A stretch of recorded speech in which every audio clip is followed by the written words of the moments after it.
got a real-life caper here, so let's bring in criminal defense attorney Philip Holloway. So, Philip, what do we know about what happened on Saturday when he gets this superficial wound to the head?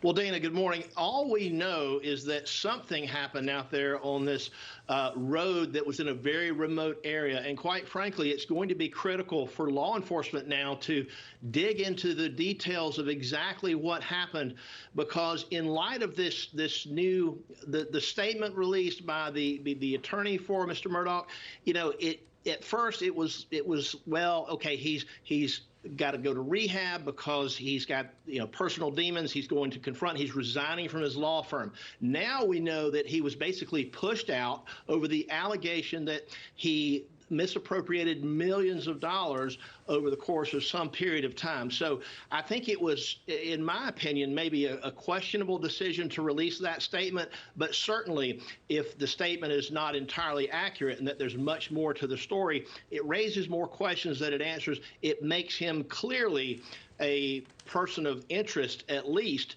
Law enforcement is going to have to determine whether or not this shooting actually occurred, and particularly if it was at the hands of a third party. If it turns out that that's not the case, he could be facing charges for falsely reporting a crime.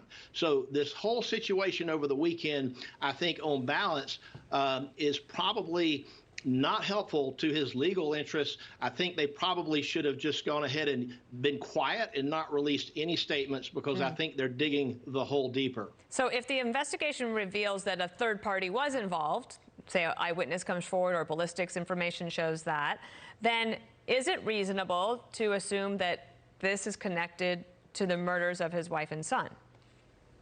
It certainly makes it more of an interesting investigational aspect of it. They're going to probably employ, Dana,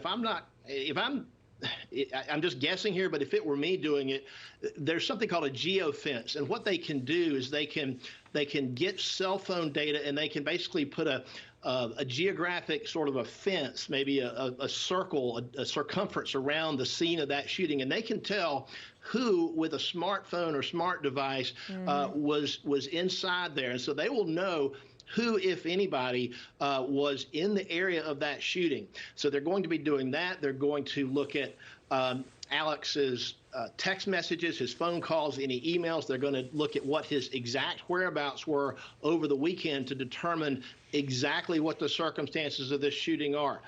At a minimum, he probably should have not made any statements at all, but he certainly should have not made a statement that was incomplete about the nature of his departure from that law firm. How has this rocked that community down there? This is a small area. This family has been sort of a dynasty in the legal community. I was reading over the weekend that the Murdaugh family has sort of run that solicitor's office for generations. So these are well-known people. This is all a shock to this community. It's going to obviously capture their attention until it is solved. And, a cold case, an unsolved case, particularly a double murder in any community, but one like that is obviously something that's very distressing, and law enforcement has a great interest in getting it resolved as quickly as they can. Philip Holloway, thanks for following all of the developments for us. We'll stay in touch. Thanks. Thanks, Dana. Good day. So President Biden about to